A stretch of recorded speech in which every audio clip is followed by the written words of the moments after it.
Let's hear about the future of jobs from our Secretary of Commerce, Sharon Decker.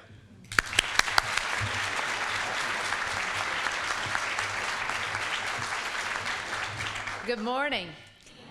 I did meet my husband on a community college campus. I had been invited my senior year in college to speak at a class at Cleveland Tech. And the professor said to me, while you're here, there's a young math instructor that I think you'd be interested in meeting.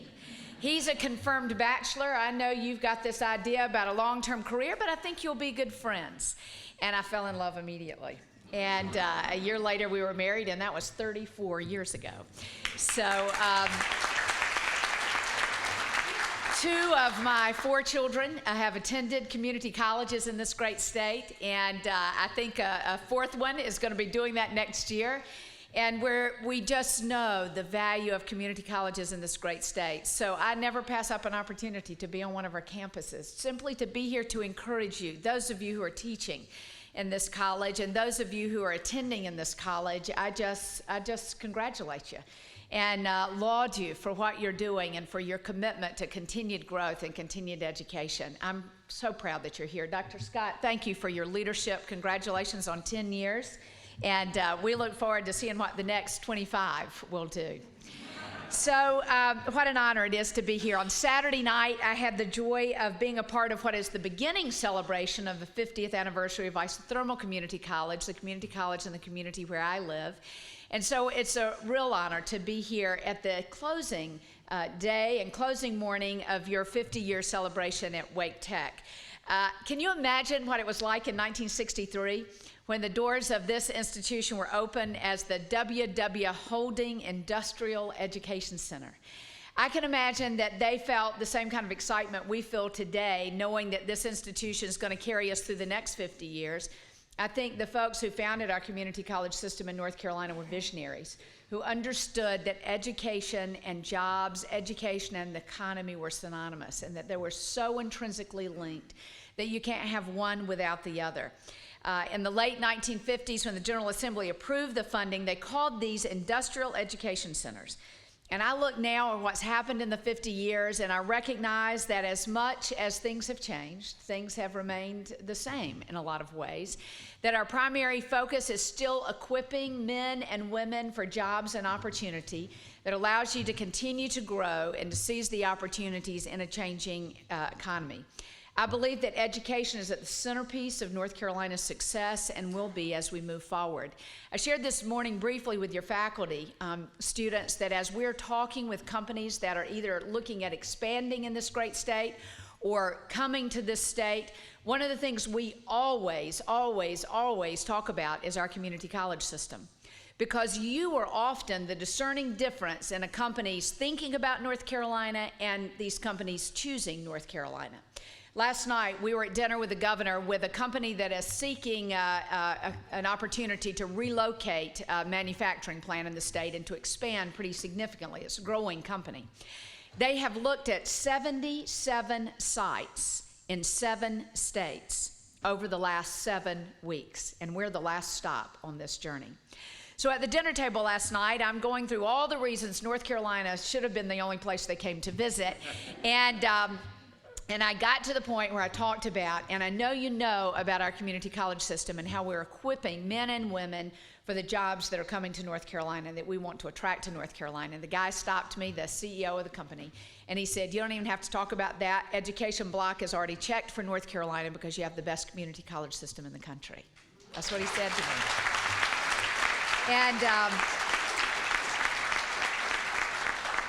And that's what I hear over and over again. And so our challenge is to stay at the top of that game, and our challenge is to get great students like you continuing to come through these doors and equipping you and prepare you for what's coming. So what is coming, and what are we seeing?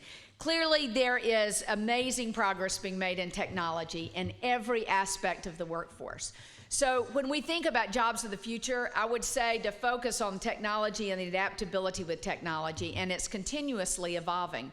You know, the statistics say that those of you who are entering the workforce today that are in your early 20s will likely change careers 7 to 12 times in your career. Now, I'm from a generation that we anticipated we'd go with the company and stay with the company for the rest of our lives. That is not the trajectory of your careers and your career development. We have to think about a new way of working. We also know that as technology becomes a more integrated part of work, all types of work, that the nature of work is changing. We're finding that the companies that are looking at North Carolina are hiring up to 60% of their workforce in contractual relationships as opposed to full-time employment within the companies. It means the pay on an hourly basis or a contractual basis is usually higher, but it does mean that relationship with the employer is a little different.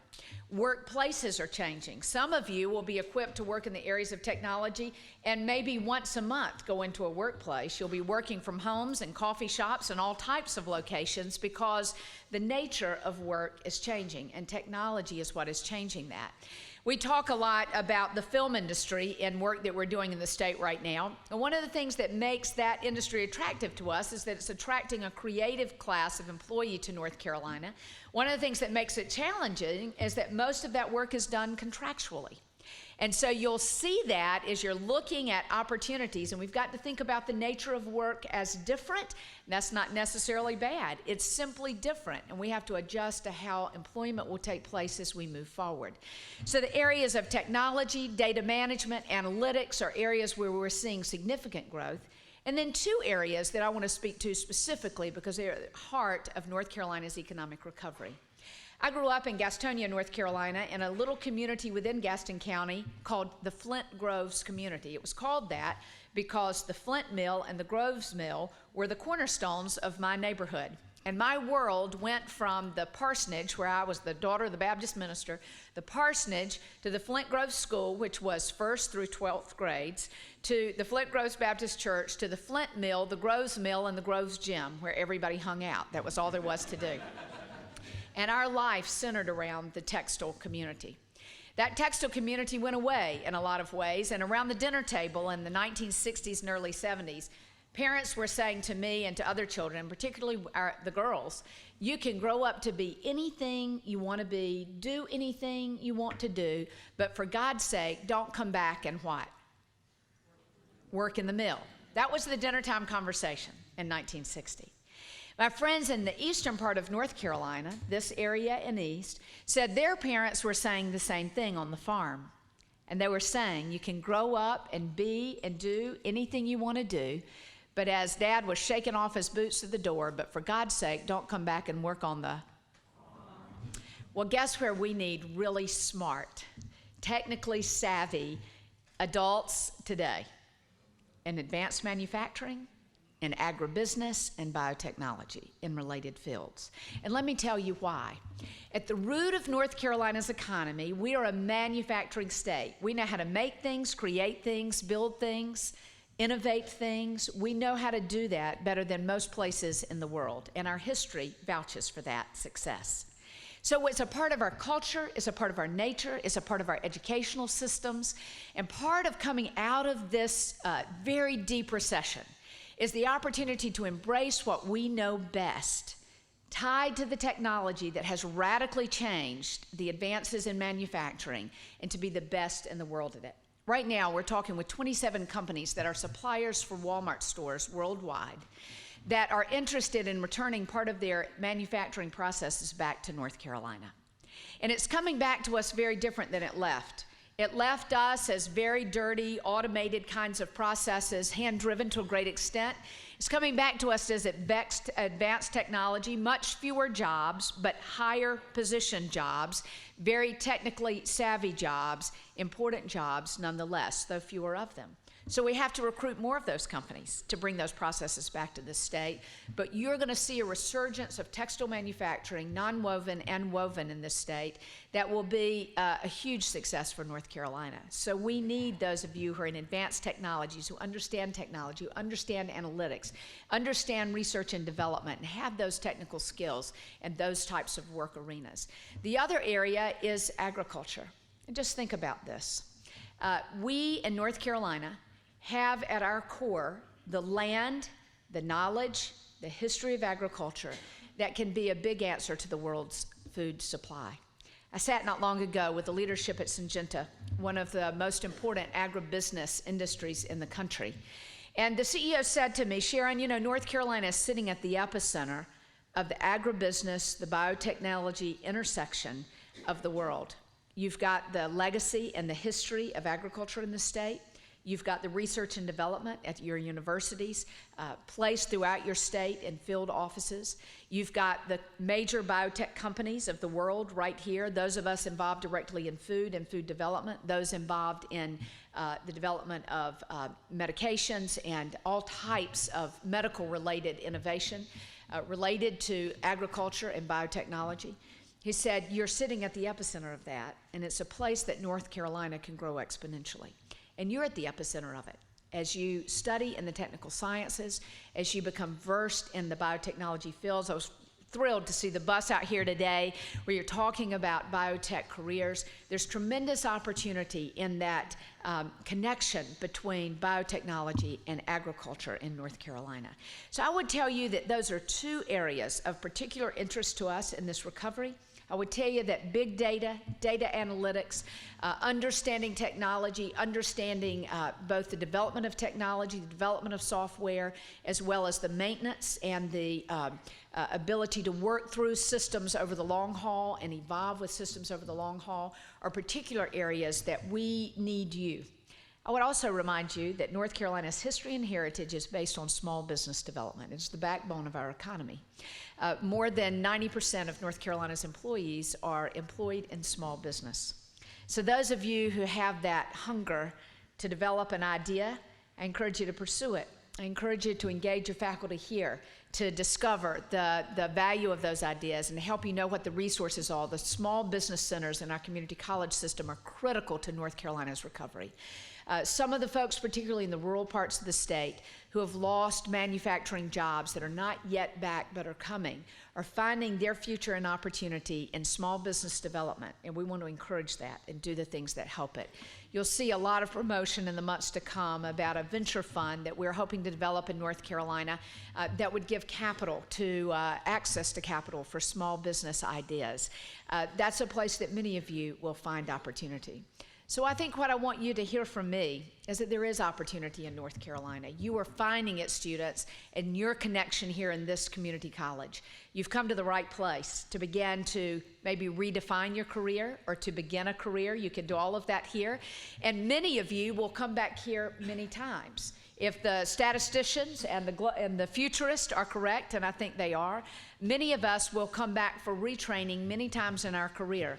When I was 21 years old and started my first job at Duke Power Company, we had something called a defined benefit plan. There are not many of those around anymore. So when you signed on first day, you filled all this paperwork about your retirement plan, and you could check the block. You had to identify when did you want to retire. And of course, at 21, I checked the first block available, which was 55. And, you know, it was my dream. I was going to work all those years and retire at 55. And here I am, just a little bit older than that, with absolutely no intention of retiring. And many of my colleagues in my age group are thinking the same thing. We're in a place, we're healthier than we ever thought we'd be. We are more engaged than we ever thought we'd be. We're energized by all of you young people who are coming into the workforce. And so we are retraining and rethinking, what are we going to do in the second half of our career? And those of you who are much younger than us are going to do that many times over in your career, and I encourage you to do it. Seize the opportunities that are yours. Be open to the possibility that you can engage in areas of work and be engaged in things that you never thought were possible. Focus on the core areas of study.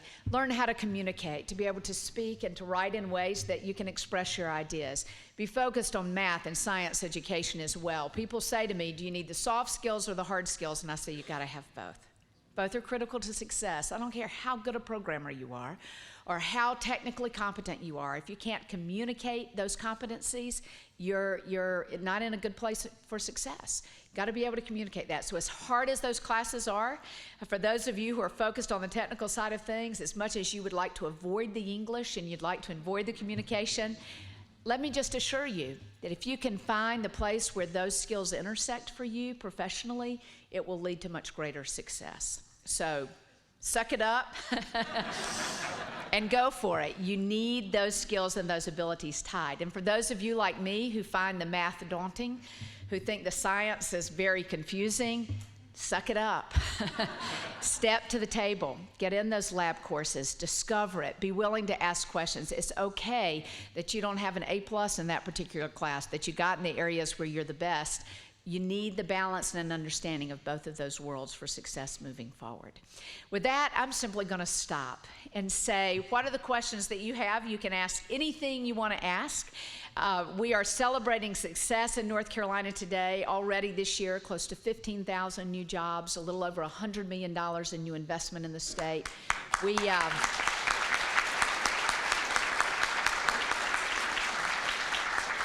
We are beginning to see a turn in this economy. It's going to be very slow, and we will lose some as we gain some, and our objective is net job growth. We've not had net job growth in North Carolina in 5 years. We do have a net migration of people to North Carolina. This is a very desirable place to live, and many of you moved here without a job because you thought there might be one. And some of you have found them, and some of you are still seeking, and I say you're at the right place to pull all of that process together. We are fortunate to be a net migration state. We want that to continue. We want this to be a place that people choose to live and engage and invest. But we need jobs here for all of you. So that's what we're working fast about. What questions do you have? Yes, sir. Come to the microphone.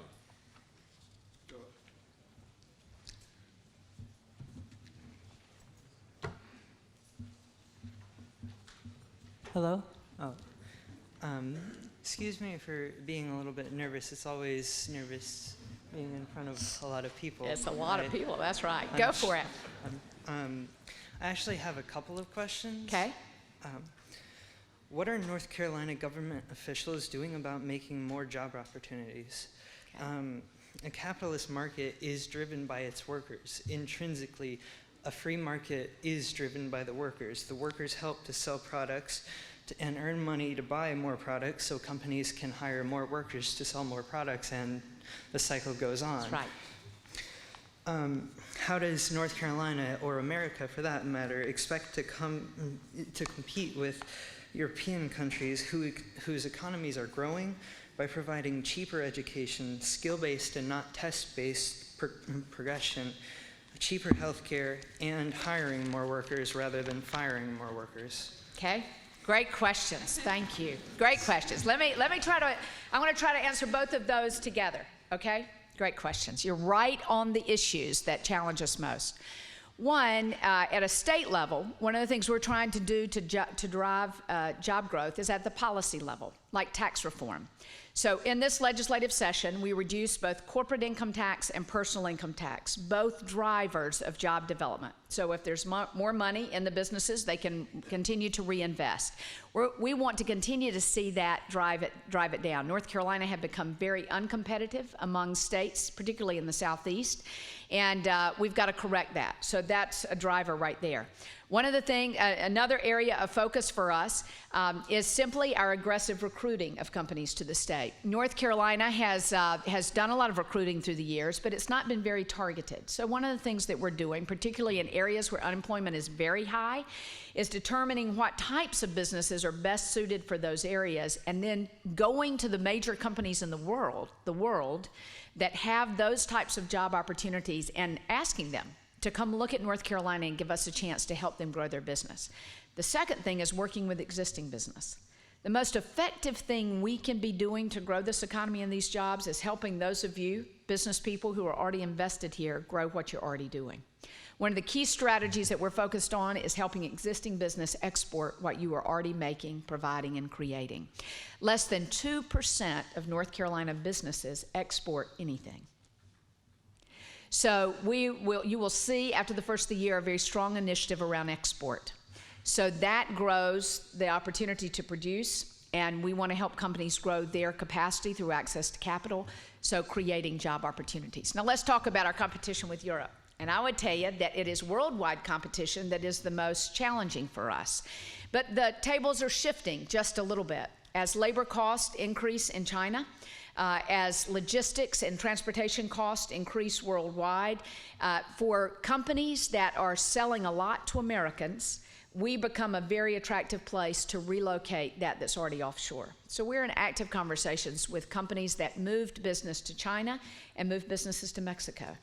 for relocating at least portions of those processes back here. The European competition is a very interesting one. I have two friends whose children have just gone to Europe to college. And they went to Europe to college because of the cost. And the fact that they could get the college degree they wanted in 3 years rather than doing it in 4 or 5 years for a comparable degree. And I really had never thought about that, to be honest with you, but it's caused me to go on a bit of an exploration to understand that difference and that dynamic. And I think one of the issues America really is challenged by is affordability of education. And it's one this governor takes very seriously. We are in very aggressive conversations. He has a great new advisor around education to really look at this whole ball of wax. So let's talk specifically about that notion of degrees and skills, so testing versus skills. And that's something this president's dealing with every day because we know that's a shift we've got to make. Do you know, Scott Rawls shares this statistic, and I'm going to mess this up, so we got to get the facts from him. But a growing number of our community college students are leaving here with certifications, not degrees. And you will have multiple certifications because you are getting skills in an area, the industry evolves, and you need another certification, another certification, another certification. We are aggressively pursuing the adaptability of the apprenticeship program through our community college system in partnership with them and our workforce development team so that we can have that more available. A European model that is a part of the solution that we face, which is all skills-based. So thanks for your questions. Hope that helps. Thanks.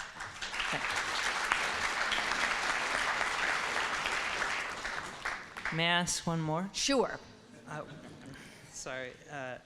Well, for the past 8 years or so, many governors and senators and House representatives and several people up higher in the government have talked about tax reforms and tax reforms and tax reforms, and it seems like out of all the tax reforms that they've put through, it's only made a slightly marginal difference in the economy.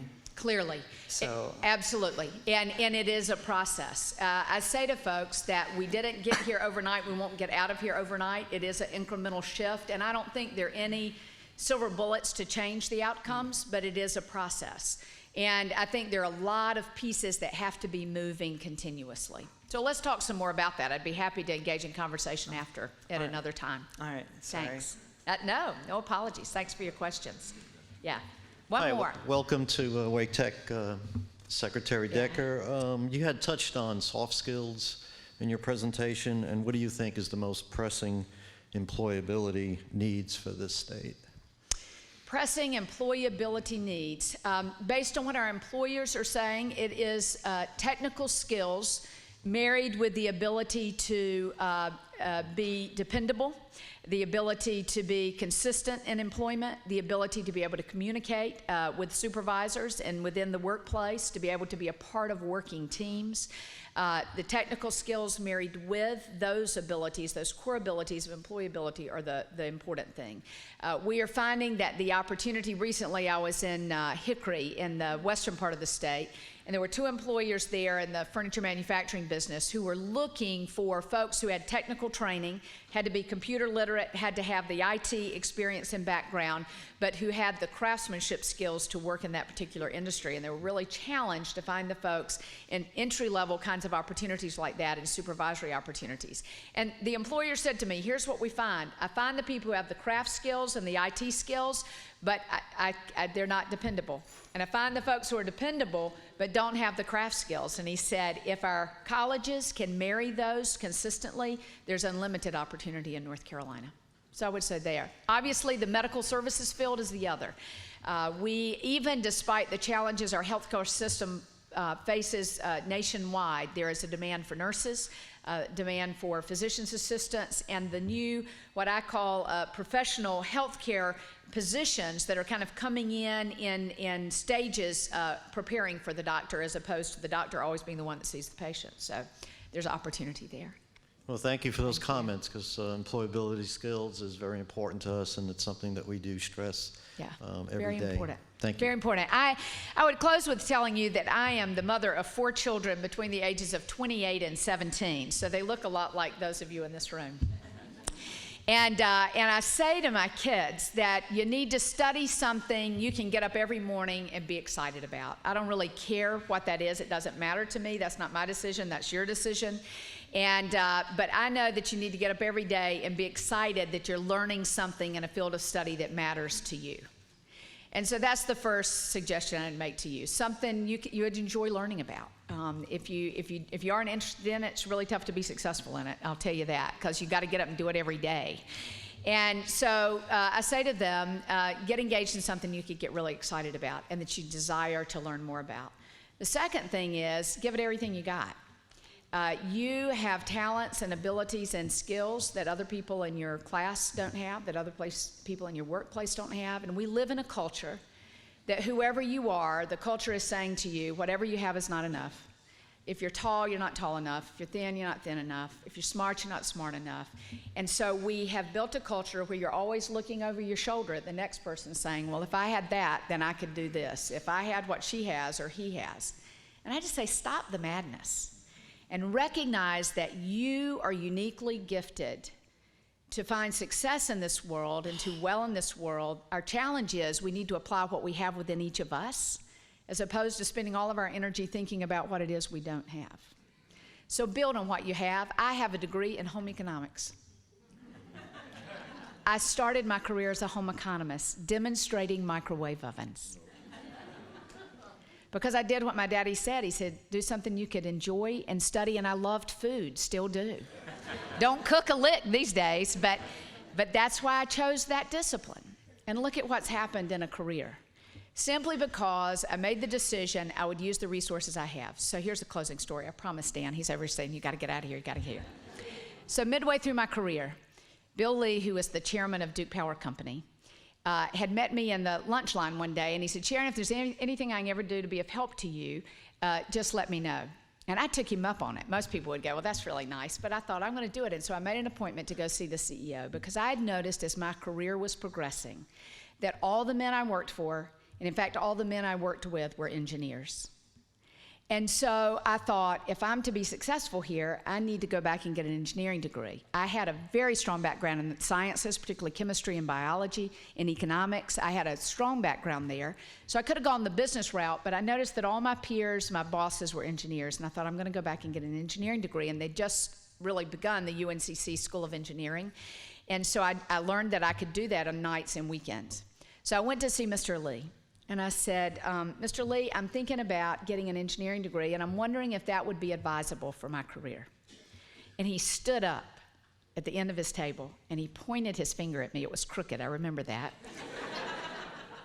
It scared me to death when he stood up. He wasn't a very big man, but he kind of filled the room, you know, people like that. And he said to me, why in the hell would you do that? And I said, well, Mr. Lee, I've noticed that all my bosses are engineers, all my peers are engineers. And he said, you should know, he said, all your peers are men and all your bosses are men too. Do you want to become a man? He said, do you not understand, Sharon, that you come to this leadership team with an understanding about a customer? And you know that when we generate this electricity, that homes are being heated, families are being cared for, that businesses are operating, that schools are serving children. He said, those of us around here are engineering. It's very important. This business would not operate without us. Please understand, I'm not saying that's a bad thing. But he said, we think about this business in terms of lines and wires and transformers. And he said, when we talk about the business, we talk about how many meters we serve. You talk about how many people we serve. He said, you bring a different perspective to this leadership table. For God's sake, don't become one of us. Now, you see, I'd been sitting at that leadership table saying, I don't understand these transformers. You know, so what if we need to change to a digital meter? You know, I was sitting there in a place of thinking, I don't have what it takes to be successful here. Do you get the point? And so my challenge to you students is to embrace what you've got and use it to be the best that you can be with the best skills you can develop, and just keep learning and using them. And be the best of who you were created to be. Thanks so much for your time and attention.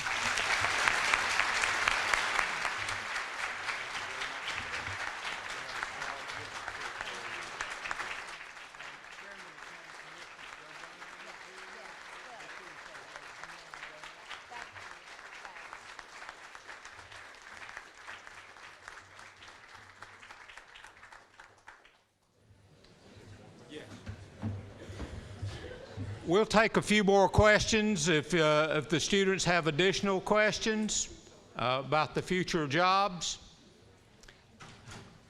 While you're going to ask a question,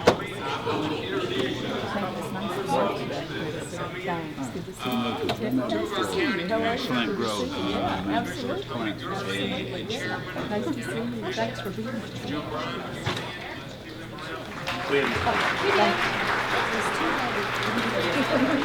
I'll be back. Figure out how not to do that. Even these guys, that's smart, but this is my life, and this bad. She wanted to carry it. I told her if you don't mind carrying it across the stage. It's not my Come call. on, Dan. No, I hope that was on target. No, I'll tell you what, that really, I was looking at the audience were connected, especially talking to young people, right? There's a ton of students in this. Students Oh, were it's so interested. thrilled. They really enjoyed it. And I've heard a few.